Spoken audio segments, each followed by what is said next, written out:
Tonight's story is slower, softer, and set in a time when everything moved just a little more gently. No battles, no thrones, just the smell of beeswax, warm lantern light, and the quiet rhythm of candlelight flickering in a small medieval village called Elderglen. Let your shoulders drop. Let your breathing slow down just a bit. You're here now, and that's enough. And while you're here, gently press that subscribe button so you can find your way back tomorrow night. There's always a new story waiting, and let me know in the comments where you are tuning in and what time is it for you. It's always comforting to know there's someone listening from across the world. Now, let's go for a walk together, just after sundown, to meet the lantern keeper of Elderglen. They say Elderglen was built in a fold of the hills, the kind of place you wouldn't find unless you needed it. Some believe the village was older than memory, older than maps, tucked where the fog likes to sleep, and the stars seem to linger just a little longer.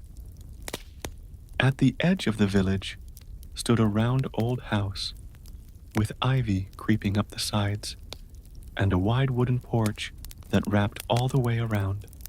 This was where the lantern keeper lived. His name was Bram. Bram wasn't young, but he wasn't terribly old either. He had the sort of quiet face people trusted, the kind that made children feel safe and made their parents nod silently when he passed. He didn't talk much, but he was always there.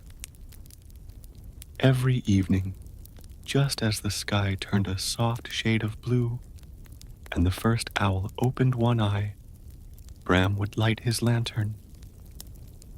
It wasn't just any lantern. This one was brass, with stained glass sides that turned the light golden and soft. Bram had carried that lantern for years. Some said it used to belong to his father, who walked the same streets, lighting the same lamps, and some said it went back even further than that. Bram would step onto his porch, take a deep breath of the cool air, and begin his walk. One by one, he lit the lanterns that hung from crooked posts along the winding lanes. The glass chimneys were a little dusty. The posts leaned just slightly from years of weather. But the light that came from them was warm and steady. He didn't rush. He didn't need to. Elderglen didn't hurry. The streets weren't straight. They meandered like sleepy streams between houses made of stone and timber, each with gardens tucked close and vines curling up the shutters. Bram nodded to the cats that watched him from rooftops. He gave a quiet hello to the fox that sometimes followed him for a few steps before vanishing into the hedges. There was a rhythm to it, a pattern, a comfort. By the time the last lantern was lit, the village would already be folding itself into sleep. Windows would glow behind lace curtains. Bread would be cooling on sills.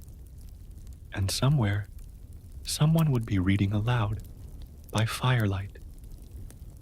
But Bram didn't go home just yet. He always took a second walk, not to light the lanterns this time, just to check, to be sure. He'd walk slower now.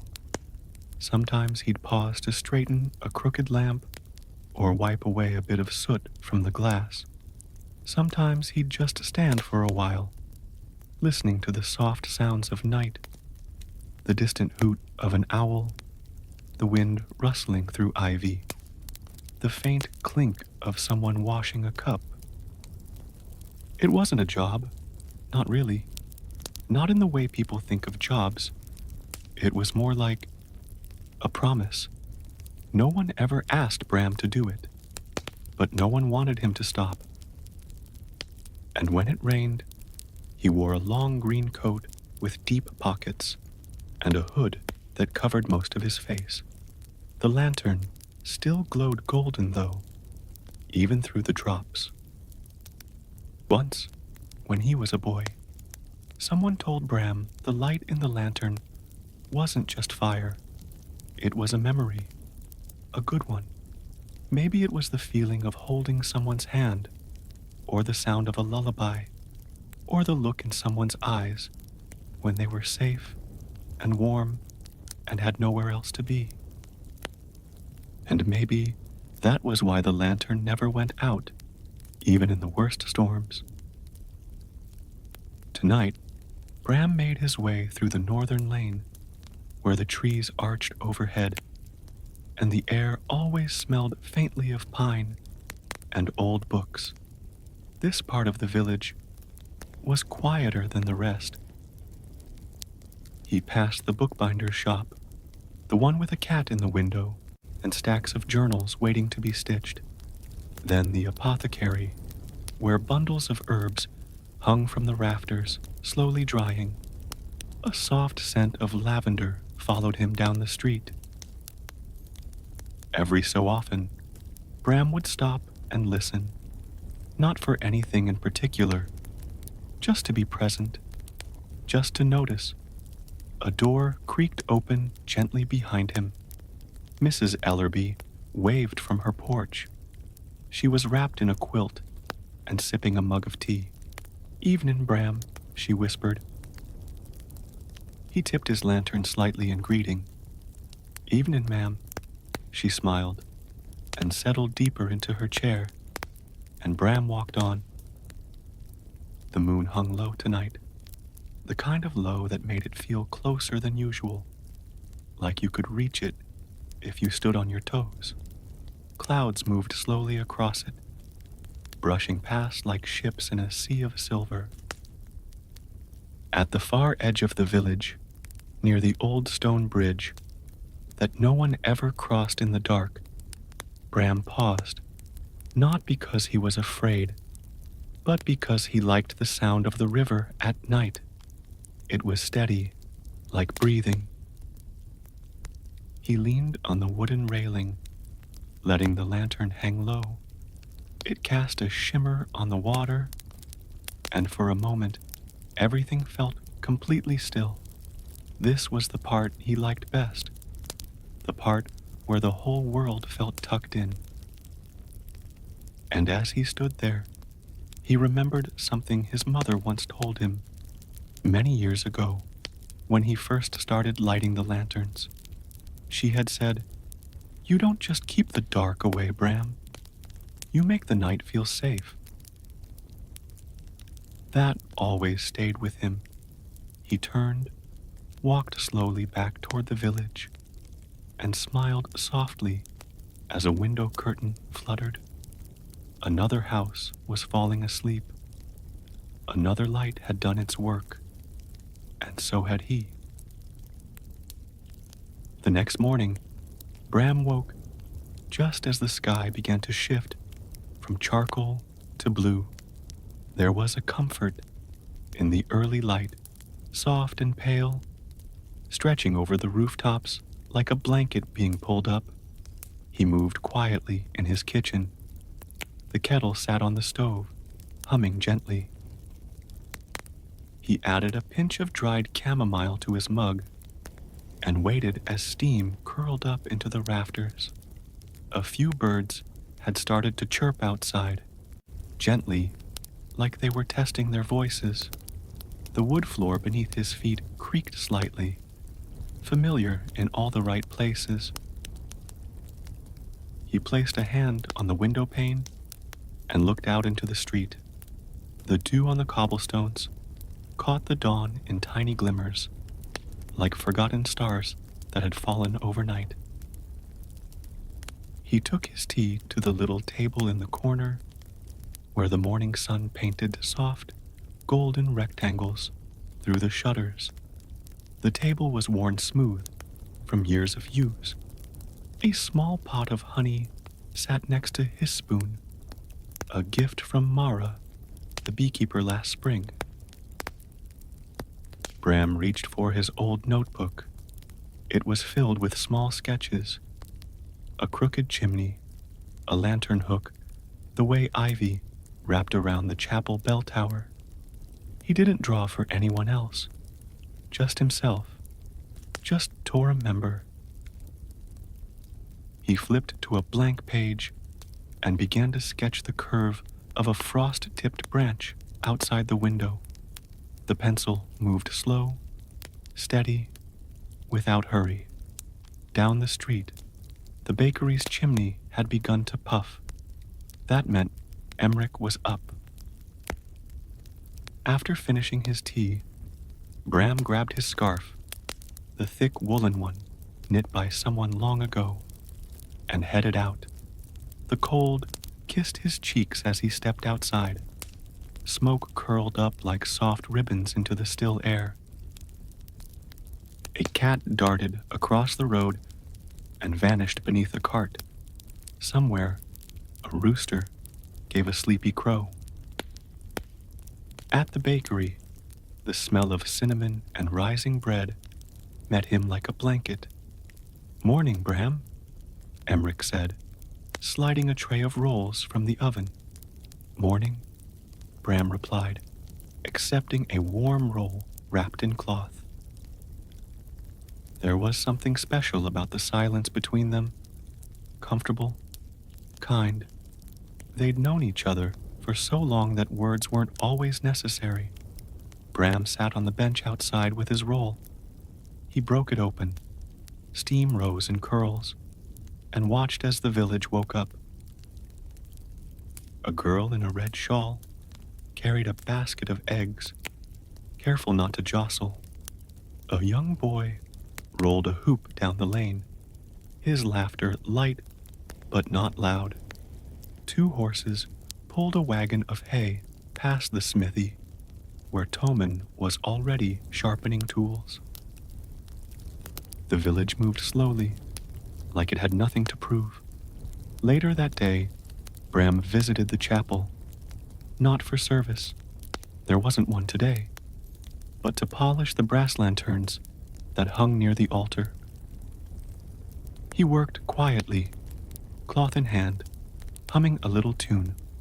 The scent of beeswax filled the air.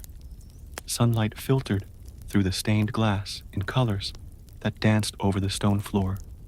He paused a moment, looking up at the painted windows, saints and seasons, a story in every pane.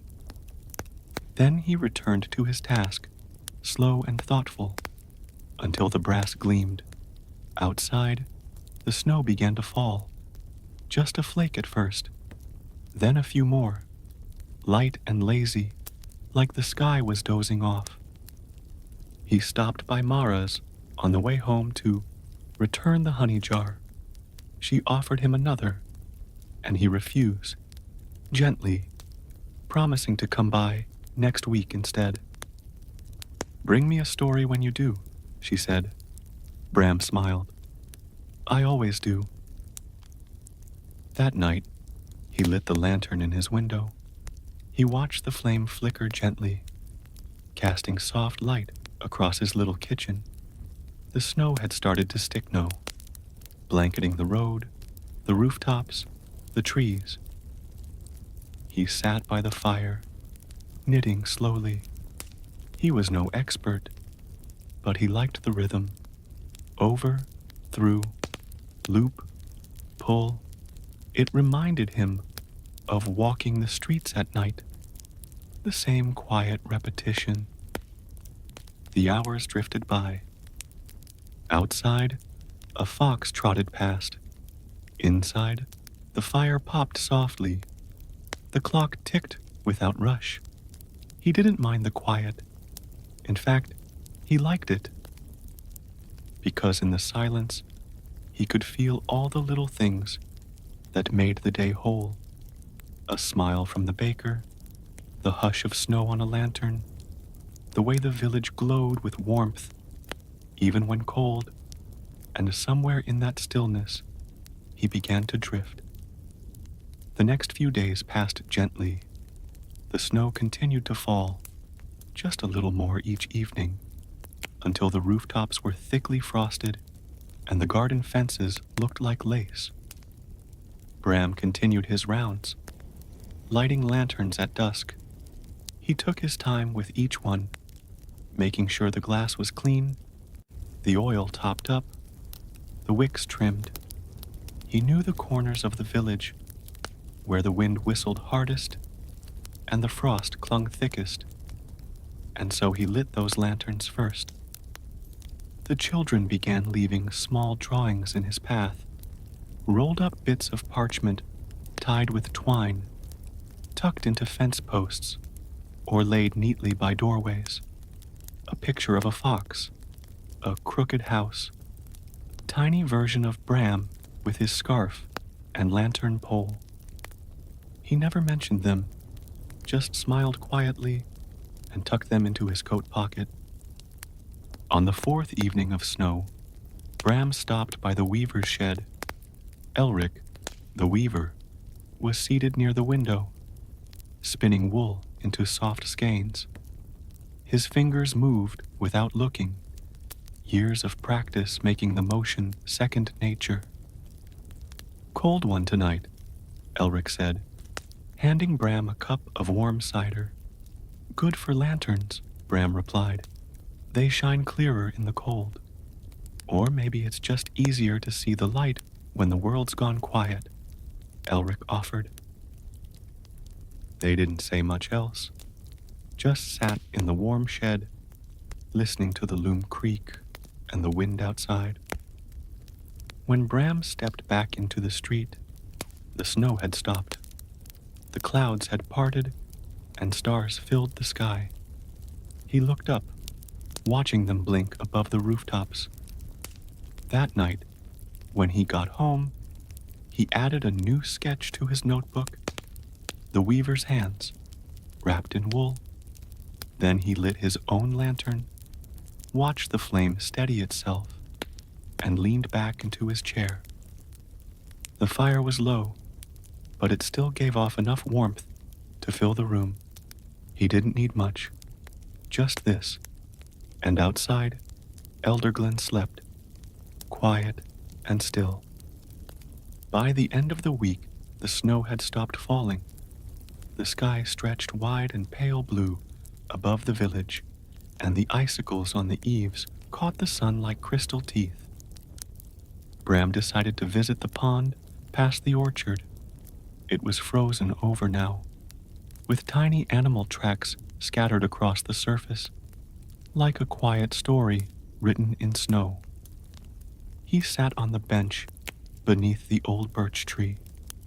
The wood was cold through his coat, but he didn't mind. His breath made soft clouds that drifted upward and vanished. A squirrel darted from one branch to another, then paused as if noticing Bram.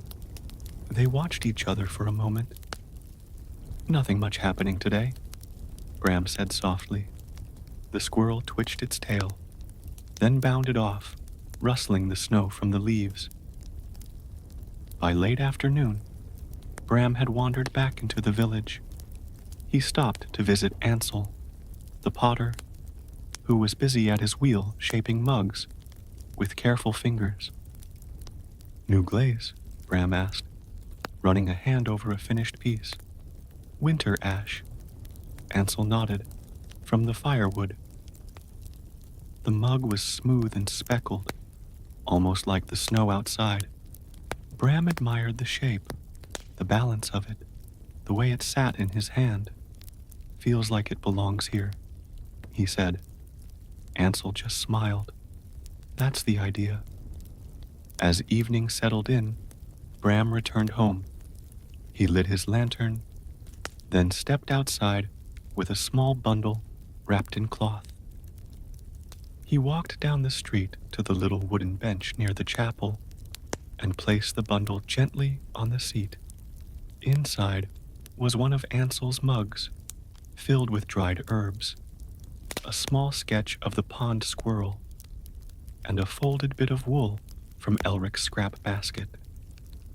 He walked down the street to the little wooden bench near the chapel and placed the bundle gently on the seat.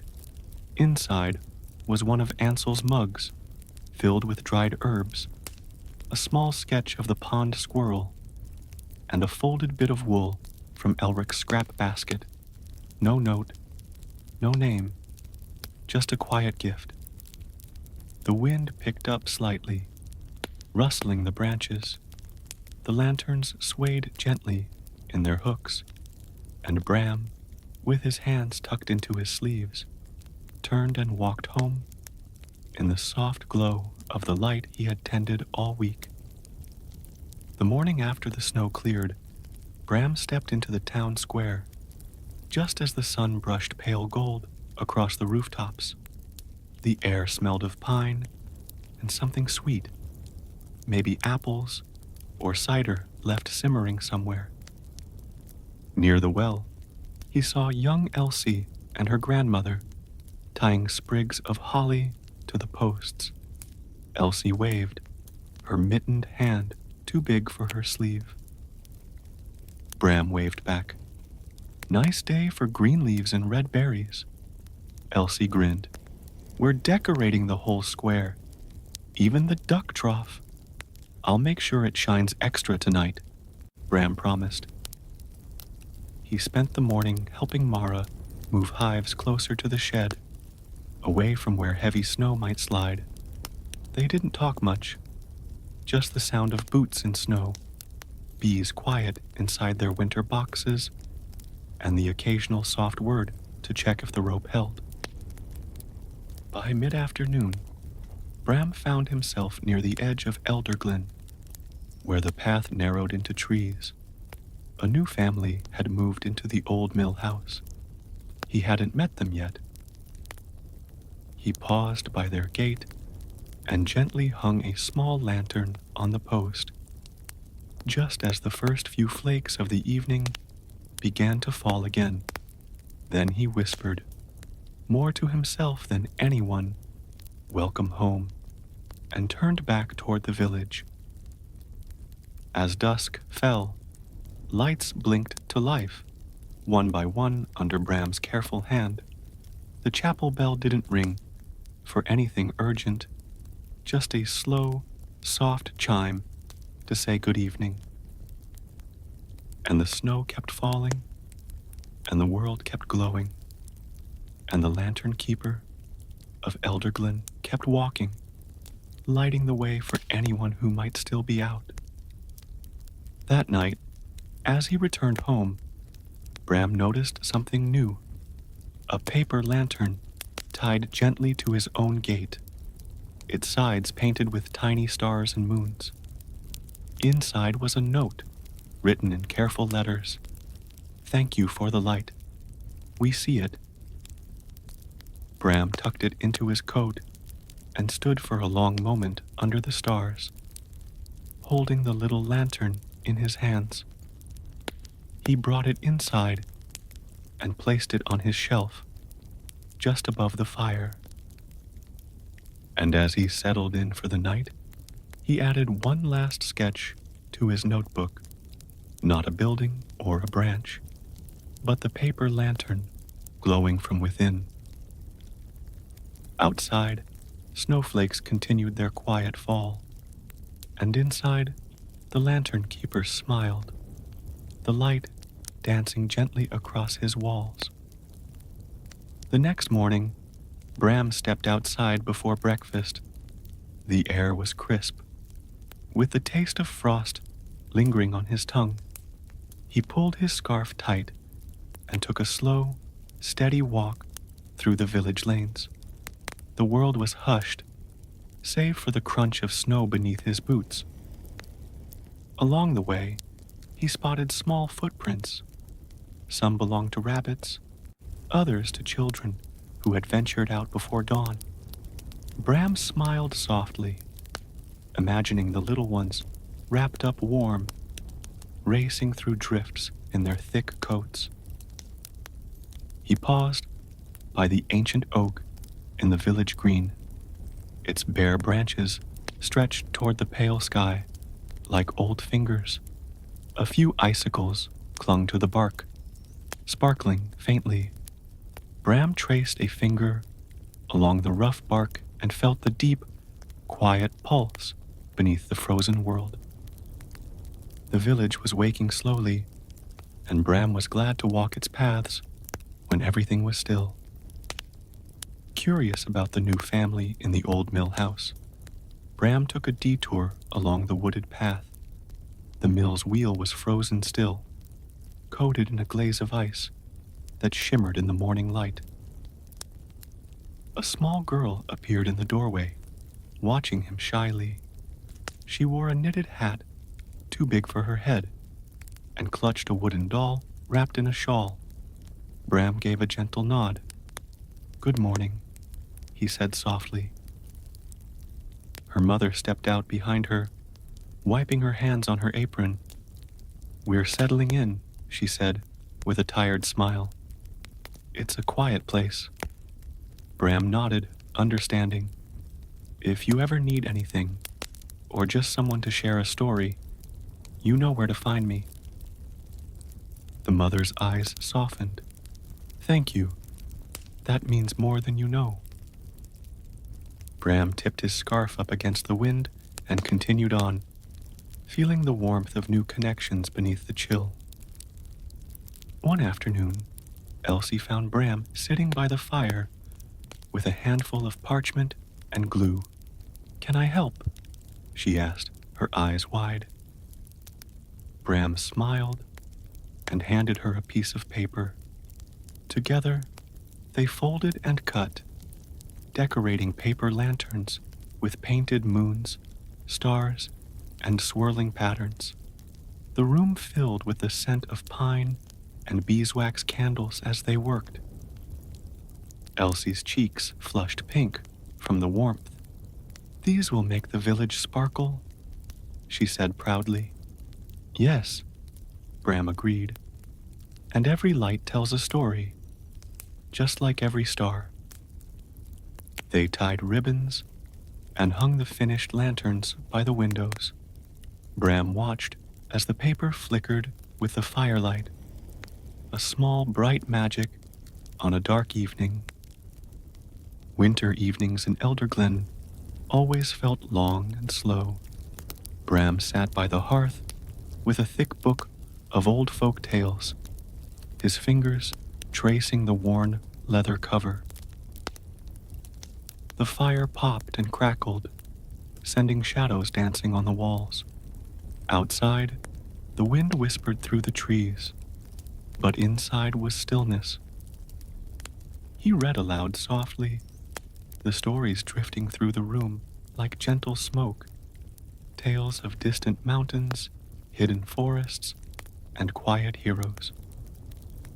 Sometimes, his voice caught on a word, or he paused to sip warm cider. It was a ritual, a way to bring light to the darkest hours. One afternoon, Bram stopped by Toman's smithy.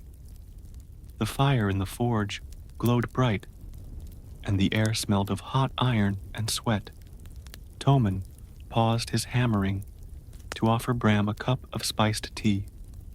"Cold days like this remind me why we build fires," he said with a grin.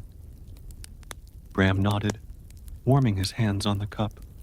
"And why we keep the lanterns lit." They spoke little after that, each man content in the quiet companionship of work and warmth. Bram watched sparks leap from the forge, fleeting and bright like the stars above. One evening, snow began to fall heavier than before, thick flakes drifting lazily to blanket the village. Bram sat by the window, watching the world disappear beneath white silence. He pulled out his notebook and sketched the snow-covered rooftops and the dark shapes of trees. Later, Elsie stopped by with her grandmother, carrying a basket of freshly baked scones.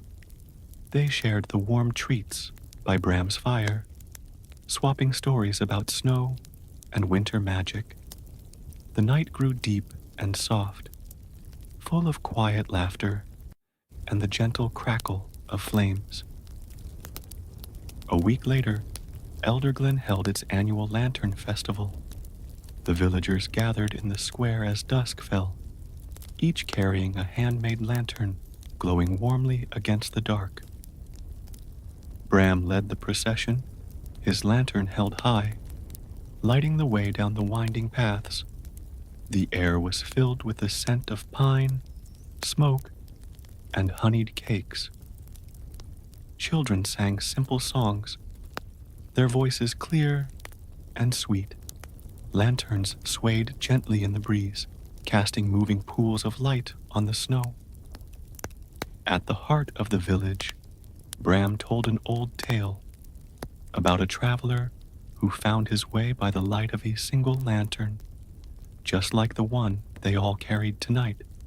The story wrapped around them like a soft blanket, binding the village together in warmth and light. As winter began to soften, the new family prepared to leave the old mill house. Bram stopped by to say goodbye. The little girl hugged her wooden doll tight. "Will you tell me a story when I visit again?" she asked. "I will," Bram promised. The mother thanked him once more. "You've made this place feel like home." Bram watched them walk away down the snow-dusted path, feeling the quiet ache of parting and the steady comfort of memories made. He turned back to the village, ready to light the lanterns once more. On a night when the moon was a thin silver crescent, Bram walked the village paths slowly. The lanterns glowed softly, guiding his steps and the way for any late wanderers. He paused at the chapel, where the bell tolled once, a soft sound carried on the cool air. Bram lifted his lantern higher, watching the flame flicker against the dark skies. In the stillness, he thought about all the little lights, the hands that made them, the hearts that carried them, and felt a quiet peace settle deep inside him. As the long winter days began to lengthen, Bram sat by his fire, notebook open on his lap. He sketched the village one last time for the season, the lantern-lit streets, the frosted windows, the slow dance of snowflakes. Outside, the world was waking again, ready for spring's gentle touch. Bram smiled, knowing that no matter the season, the light he carried would always be there, steady, soft, and true. A few days later, the village was abuzz with quiet anticipation. Word had spread that the winter fair would be held soon. Not a grand affair, but something small and sweet, tucked within the square. There would be spiced cider, hand-knit mittens for trade, and a fiddler from the next village over. Bram offered to help hang lanterns above the square. The mayor's wife, Greta, handed him a bundle of ribbons to tie to each one. Red for cheer, green for health, and white for peace, she explained. He worked with care, knotting each ribbon just so, letting them flutter in the breeze. As he moved along the rooftops, children pointed up and called out to him, trying to guess where he'd place the next light. He only smiled, tapping the side of his nose like it was a secret between them. The day before the fair, he stopped by the woodcarver's cottage. Ansel, the carver, was finishing a set of small figurines for the market. Tiny owls, curled foxes, and plump birds with rounded wings. He handed one to Bram, a miniature lantern keeper carved from oak. "I figured you'd best be there in spirit too, even if you decide not to dance," Ansel joked. Bram chuckled. We'll see. My dancing days might be behind me, but something in him was warmed by the thought.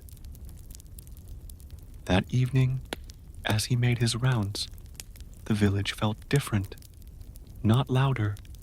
Elderglen never truly got loud, but fuller, a kind of quiet joy settling in like snowflakes on a branch. Every lantern he lit felt like lighting a small hope. He passed by the schoolhouse, where soft music spilled out from a cracked window. Children were practicing their winter songs, voices slightly off key but filled with heart. Inside his coat, Bram carried a stack of small candles. At each doorstep, he left one behind, tied with twine and a sprig of rosemary. No note, just a small gesture for anyone who might need a little extra light. When the day of the fair arrived, Bram woke early. He set a pot of mulled cider on the stove and stirred in cloves and orange peel. Outside, bells began to ring, not the chapel bell, but tiny ones tied to sleds and shawls. The square came alive slowly, like bread rising in an oven. Neighbors greeted each other with mittened hands. Laughter chimed softly between stalls. Bram watched it all unfold with quiet pride, lanterns glowing above, like stars come down to visit. He stayed mostly on the edge, content to watch, until a small hand tugged at his sleeve. It was Elsie, the little girl with the red shawl. "Come dance," she said simply. "I'm not much of a dancer," Bram replied. She considered this, then nodded. "You don't have to be. Just sway a little. That's what the fiddler said." And so Bram swayed. Slowly, gently, with Elsie leading him in slow circles near the cider stand. Others joined in. Emmerich, the baker, Mara from the hives, Elric with his wool-stained hands. No one was graceful. No one needed to be. As the sky turned dusky purple, the lanterns shimmered against the dark like they'd been waiting all day for this moment. That night, Bram walked home with sore feet and a full heart. He paused beneath the last lantern, the one he always lit at the far end of the lane. He let the light spill across his hands. He opened his notebook once more and drew not a person, not a building, but a circle of footprints in snow, the gentle marks left by dancing feet. Then he added one more sketch, the tiny wooden figure Ansel had carved, cradled in a nest of soft wool, and with that, the lantern keeper of Elderglen placed the notebook by the fire, lit the last candle of the night, and let sleep take him. Outside, the snow had begun to fall again, soft, quiet, steady, just the way the village liked it. The next morning, with snow lightly drifting outside, Bram felt a tug of inspiration. He gathered a small bundle of leftover candles, twine, and dried lavender, then made his way toward the old stone bridge at the edge of Elderglen. There, he tied one of his little bundles to the wooden rail, a quiet offering to travelers who might come through when the village was sleeping. Later, he visited the apothecary, where Mara was blending winter salves and teas. The room smelled of mint and elderflower. She handed him a jar for aching joints, and he left a small sketch of her shelves in return. "Fair trade," she smiled. That afternoon, he sat with the bell ringer, a quiet man named Callan, who tended the tower and polished the great ropes.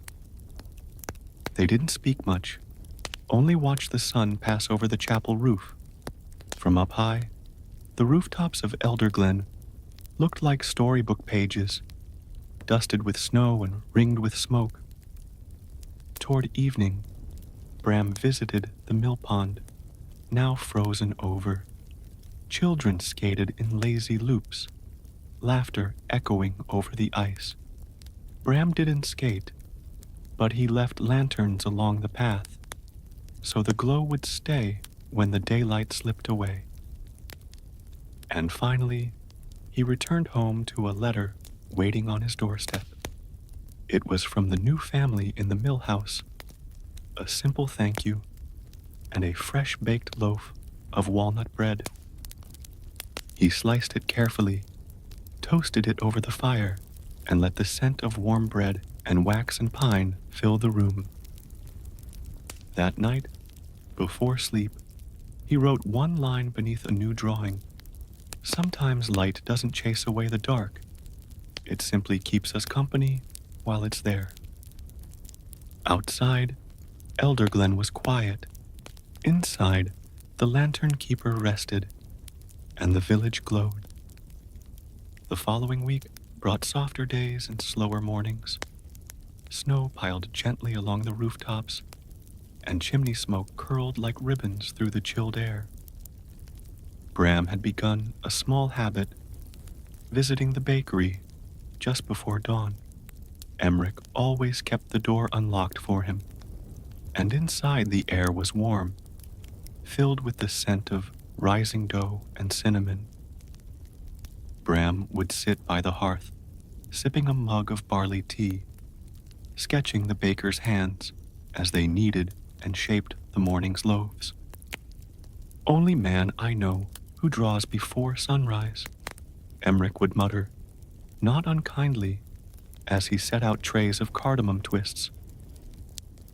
On one such morning, Bram noticed a robin outside the frosted window. It hopped from branch to branch. Feathers puffed against the cold. Without thinking, he folded a crust of bread into a napkin and set it gently on the windowsill. The bird returned for 3 mornings after. One afternoon, Bram helped the glassblower, Lynette, collect icicles from the eaves of the chapel. She explained they would melt them down to filter through sand and ash, part of her winter glass recipe. "They hold something of the season," she said, cradling one like a fragile ornament. Inside her cottage, colored bottles lined every wall. Light moved through them like whispered music. She handed Bram a small glass bell, clear and thin, no bigger than a thumb, and asked if he'd hang it in the oak by the path. "For wishes," she said, as if it were obvious. So he did. And that evening, as the wind stirred the branches, Bram heard a faint chime. He paused, smiled, and walked on. As days shortened, Bram began to deliver small parcels wrapped in linen and sealed with wax. No names, just quiet tokens. A spool of thread left for Mara, whose gloves were always patching, a drawing of Callan's bell tower tucked under the chapel door, a polished stone left at the well for whoever drew the morning's first pail. He kept no list, wrote no notes. He just noticed, and in noticing, left a bit of care behind. One night, after making his rounds, Bram returned to his home to find his work table covered in snowflakes. Not real ones, but paper, each folded and snipped with care. Someone had slipped them through his letterbox, dozens of them, delicate and strange, no two alike, Each had a tiny message written along the fold. Thank you. We see you. Keep lighting the way. Bram stood for a long while, fingers brushing the edges. Then he lit every lantern in his house, one by one, and placed the snowflakes near the flames, letting the light make lace of the shadows. That night, his notebook held a simple sketch: a window glowing, paper snowflakes dancing like stars. Winter softened, not all at once, but in slow, thoughtful steps. The snow stopped clinging to boots quite so stubbornly. The icicles along Lynette's workshop grew fewer by the day. And one morning, as Bram lit the first lantern of the day, he realized the sky was already blue. It startled him, gently. He'd grown so used to soft gray, like a favorite coat, that the color almost seemed too bold. But it stayed. The blue deepened. Birds returned, shy at first, then confident, swooping between chimneys and hopping in the bare hedges. Spring didn't announce itself in Elderglen. It suggested itself with quiet confidence. Bram found himself drawn to the river path again. The snow had receded, revealing flat stones slick with melting frost. Along the edge, green tips of crocus and wild garlic began to poke up, shy, hopeful. He brought his sketchbook and sat on a log where moss was starting to return. A bee, just one, zipped past his ear, as if it had places to be. Later, he stopped by Mara's apiary. I saw your scout, he said. She grinned, cheeks ruddy from the wind. They've been restless. Give them 2 more warm days, and they'll be impossible. Mara showed him the first frame of honeycomb she'd taken from storage. It was thick with gold, still a little cloudy. This one's from clover last summer, she said, tapping the wooden edge. Feels like a lifetime ago. Bram touched the edge of the frame, then gently sketched it. Not just the honey, but the way Mara held it, the quiet care, the promise of sweetness returning. Spring meant different things to different people in Elderglen. To the baker, it meant lemon peel and cardamom and small rolls dusted with sugar. To Ansel, the woodcarver, it meant the scent of wet bark and longer walks in the forest, gathering fallen branches for carving. To the bell-ringer Callan, it meant the tower windows could be opened again. The bells sounded different with fresh air, less confined, more hopeful. And to Bram, spring meant mornings that began with birdsong, not frost. It meant new pages in his notebook, filled not with snow prints and pine needles, but with tendrils of vines, budded branches, the curl of ferns. One day, while delivering lantern oil to the chapel, Bram noticed a child crouched near the stone wall. Elsie, now without her winter shawl, her hair pinned back with a daisy, was carefully building a row of tiny clay animals. They melt when it rains, she said, matter-of-factly. But that's all right. I just make more. She handed him one, a small dog, lopsided but cheerful. He tucked it into his pocket like a treasure. Later, he set it on his shelf beside the carved lantern keeper and the glass bell, his collection of small, quiet gifts. By mid-spring, the lanterns Bram lit each evening burned a little later. The sun took its time saying goodbye, and twilight stretched gently across the village. He found he needed fewer candles in his pocket. Instead, he left wildflower seeds, tucked in folded paper or sealed in wax envelopes, slipped into mailboxes and beneath doorsteps. "Plant me," they said. Nothing more. And slowly, blooms began to rise, in corners of gardens, between stones, even beside the well, as if Elder Glen itself had decided to wake up, stretch, and smile.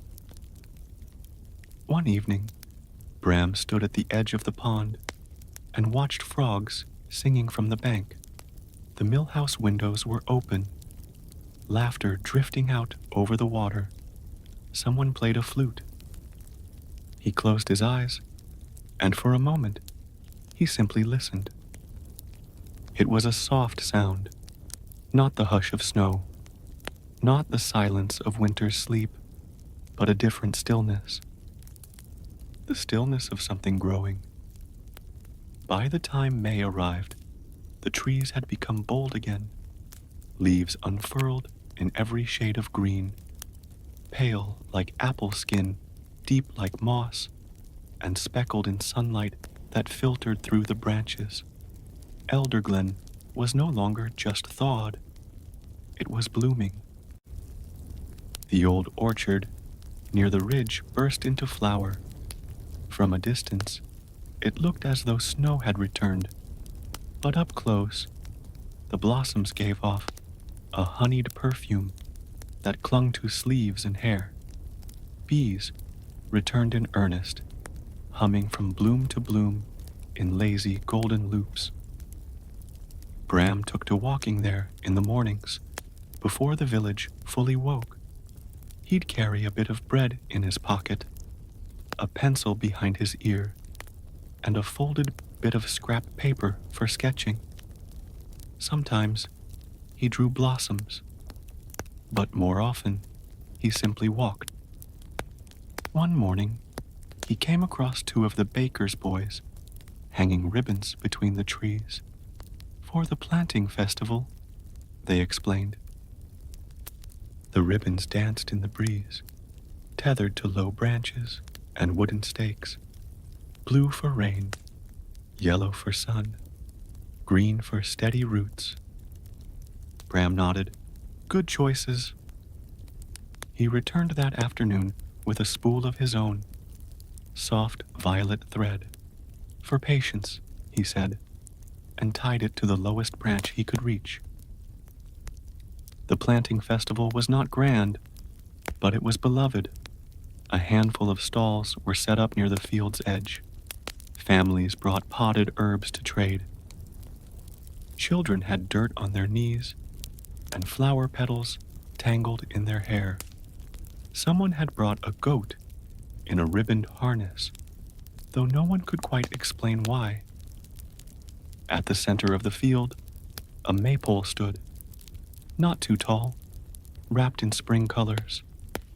Bram stood back, sipping a cup of chilled pear cider, watching the long streamers loop and tangle as children danced.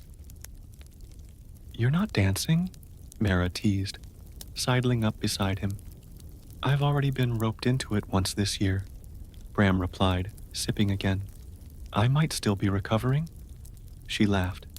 "Then you can help me judge the pie contest instead." It was a low-stakes job, and Bram enjoyed it immensely. A perfect excuse to sample every berry, custard, and spiced concoction without guilt. He sketched the winning pie afterward, a lattice of rhubarb and strawberry, with tiny pastry leaves laid on top, like something a squirrel might dream of, he wrote in the margin. As spring wore on, Bram found himself working on a new kind of lantern. It wasn't for a house or a post. It wasn't to mark a trail or signal homecoming. It was small, round, with 4 delicate panels, made of parchment and pressed wildflowers. He called it a listening lantern. He left it by the stream bank, tucked into a nook of rock, and inside he placed a single pencil and a folded note. If you need to say something, even just to the river, here's a light to keep you company. A week later, when he returned, the parchment was filled. The notes were anonymous. Little secrets, old joys, one odd recipe for nettle soup.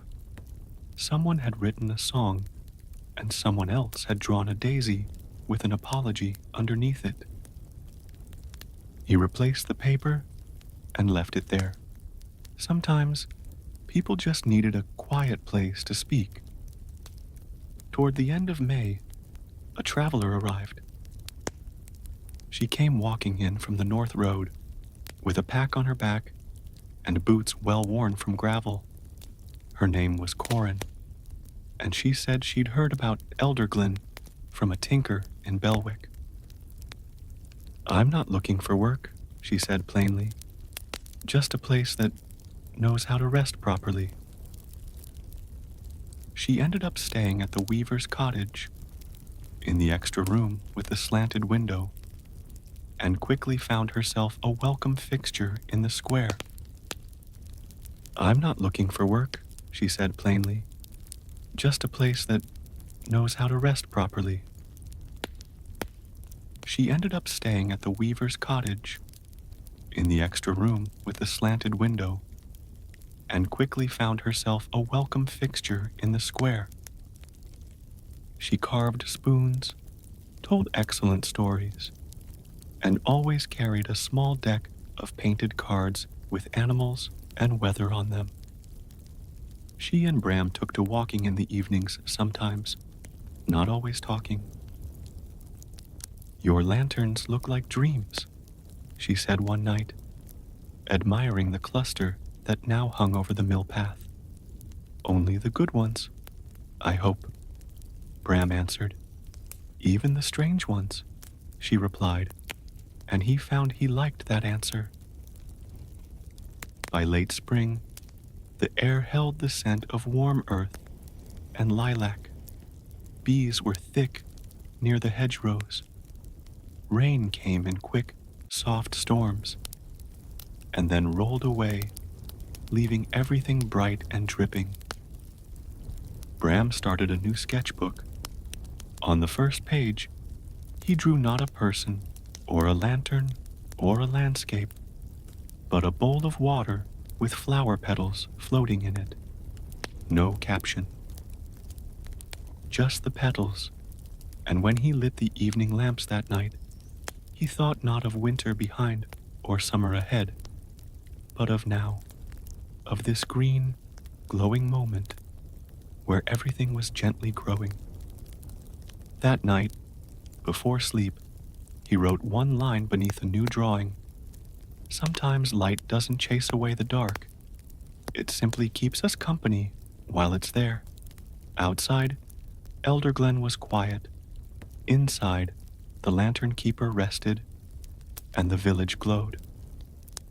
By early summer, Elderglen seemed to stretch a little taller with each passing day. The trees swayed lazily, with full, heavy leaves, and the sky often lingered in shades of soft gold long after supper. The villagers began spending more time outdoors, gathering at the riverbank or sitting on porches with clay cups of herbal wine. One warm evening, Bram wandered down to the river path with Corin. Fireflies had just begun their nightly dance, blinking between reeds and wildflowers. Somewhere upstream, someone played a reed flute, not perfectly, but sweetly, and that was enough. "Do they always come out this early?" Corin asked, pointing to the fireflies. "Only if the day was kind," Bram replied. They sat for a while on a moss-covered stone, watching the bugs blink like a secret language. A few children came running past with glass jars, giggling as they tried to catch the lights. Bram held up a finger. "No lids tonight," he said gently. "Let them breathe." The children nodded solemnly and wandered further down, holding their jars open like little lanterns. The village had begun preparing for Midsummer's Eve, a celebration of long light, well-tended gardens, and wishes whispered into the dusk. Bram helped string lanterns from tree to tree near the river clearing, using silk threads dyed in pale pinks and sea glass blue. Each one was shaped a little differently, some round like moons, others long like seed pods. Corin offered to help carve little sun symbols into wooden charms, which they planned to scatter around the square for children to find. "They say if you find one and keep it in your pocket, you'll dream of something you forgot you loved," she said. Bram smiled. "Then we'd best make plenty." The blacksmith's apprentice built a simple stage from old cartwood. The weaver dyed a bolt of fabric in every color she could find and stitched it into a banner for the backdrop. Even the goats were groomed. One proudly wore a crown of daisies and walked in the parade like royalty. That afternoon, Bram crafted a special lantern, not for light, but for song. Inside, he tucked tiny metal chimes that would ring when the breeze passed through. He hung it from the tallest branch he could reach, where it whispered quietly through the twilight. The night of midsummer arrived like a held breath. Long tables were set out near the riverbank, laden with berry tarts, herbed cheeses, and tall pitchers of cool mint cordial. People arrived in twos and threes, some in flower crowns, others barefoot, trailing ribbons from their sleeves. A fiddler struck up a tune, and soon the soft ground was alive with dancing. Not just the children this time. Even Mara danced, spinning with Callan from the bell tower, both laughing like they were decades younger. Bram danced too, once with Corin, once with Mara, once by himself, spinning gently beneath the whispering chime lantern. When the music paused, a hush fell over the clearing. The mayor stepped forward with a small clay bowl filled with slips of paper. Each guest had written a midsummer wish, something small, something quiet, and placed it inside. One by one, they stepped forward, taking turns tossing the slips into a copper brazier at the center of the field. The flames crackled, warm and bright, lifting smoke and hope into the summer sky.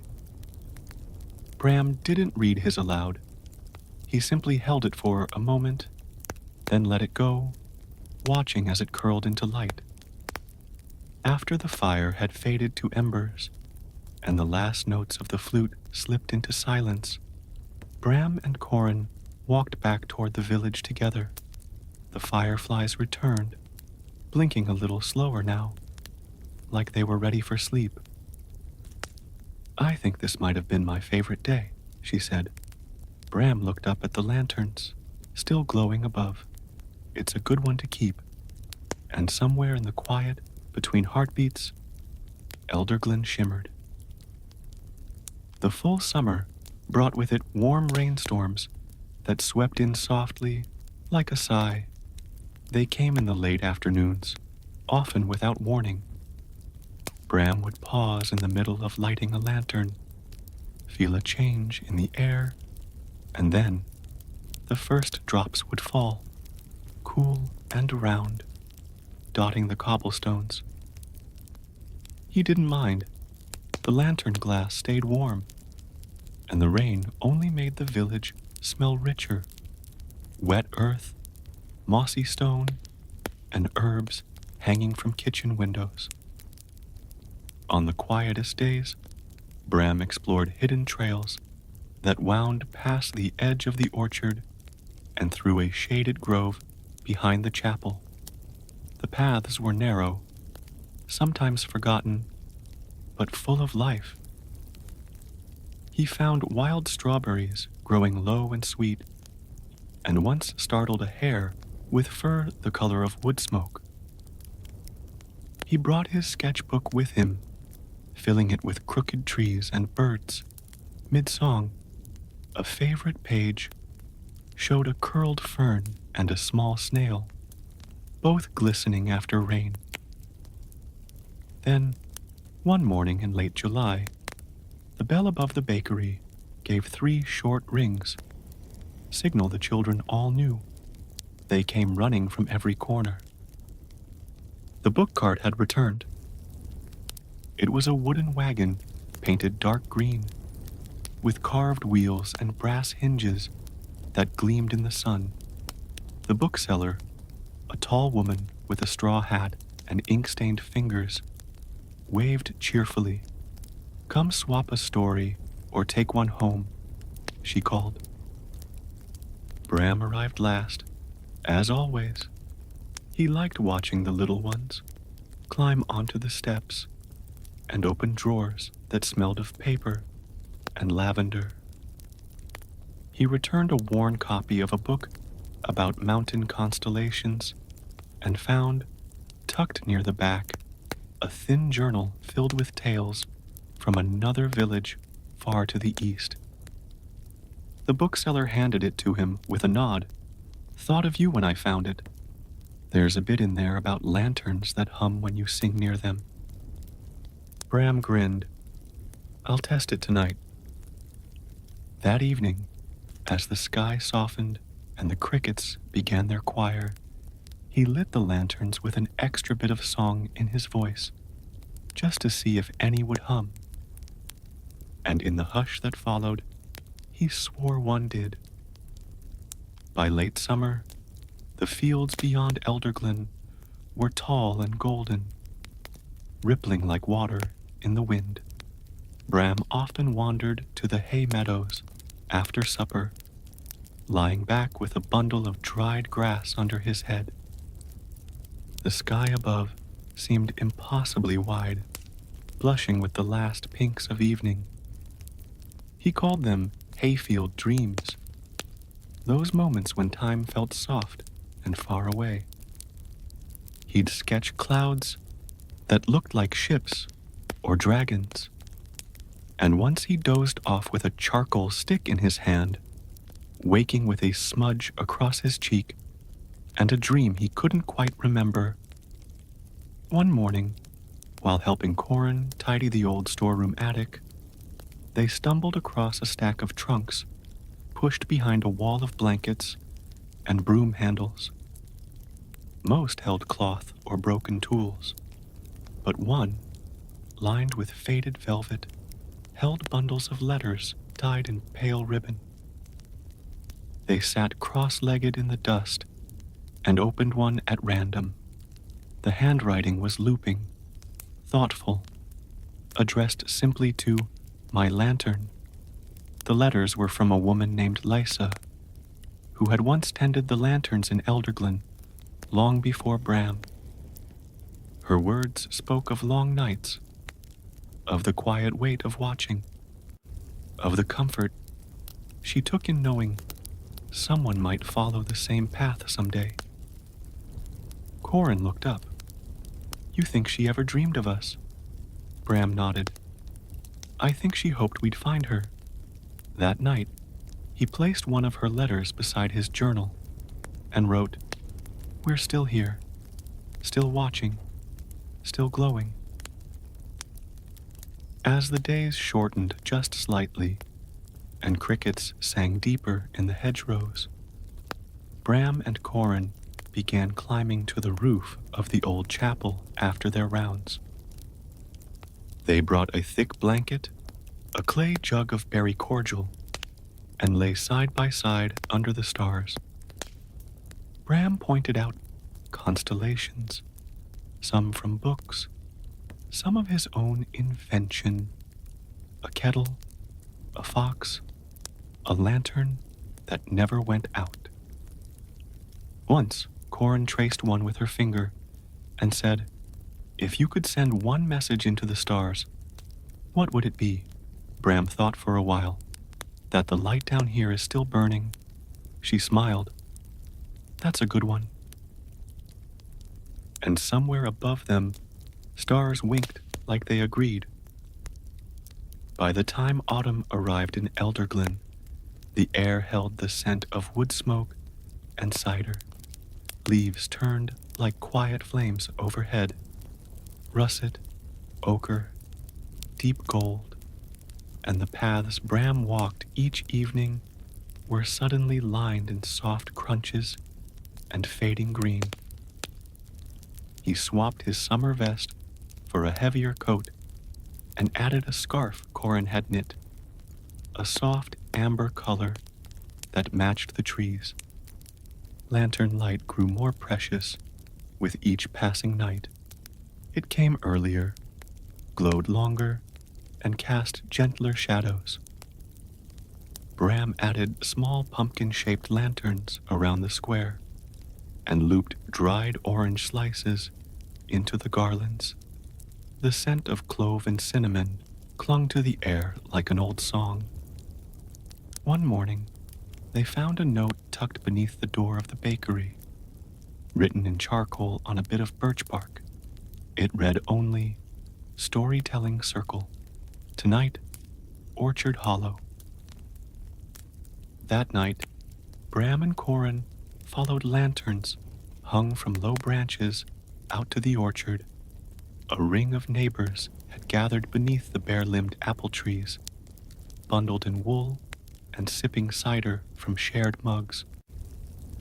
Everyone took turns telling a story, some real, some dreamed. When it came to Bram, he told them of Lysa, the letter writer, and her words found in the attic. He read one aloud, and when he finished, there was a quiet moment before someone began to hum, a tune without words, but full of warmth.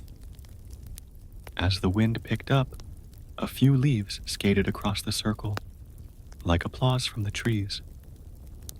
Later that week, Corin brought Bram a book of pressed leaves and old field sketches from her childhood. "For your collection," she said, handing it over. He added one of Lysa's letters to the last page and labeled it, in his neatest ink, "Lightkeepers, remembered." The first frost came one clear morning, coating everything in sugar glass sparkle. Bram stood outside, breath misting in the air, holding a mug of warm pear tea. He watched the sunrise paint the frost in rose gold and whispered to no one in particular, "We're still here, still watching, still glowing." And Elderglen, in return, glowed back. As the end of autumn neared, the village grew quieter, preparing gently for winter. Bram began sealing his lanterns tighter, checking the oil more carefully, watching how the light shifted earlier each evening. The village square filled with scents of roasted chestnuts and spiced pears. Corin and Mara helped hang garlands of dried herbs across doorways, thyme, bay, and winter savory, blessings for warmth and good rest. On the final evening before the first snowfall, Bram gathered with neighbors in the village hall for the closing of autumn feast. There were wool blankets draped over benches, long tables of simple food, root pies, orchard tarts, baked squash with honey, and laughter like a warm quilt wrapped around them all. At the end of the meal, the lights were dimmed, and a single lantern was brought to the center of the room.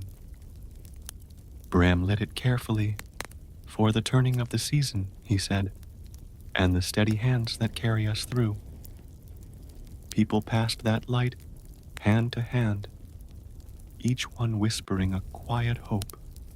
When it came back to Bram, he nodded and blew it out. The darkness was soft, not empty.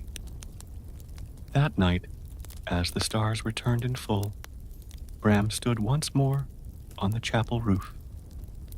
Corin beside him, both wrapped in thick shawls, their breath misting the air.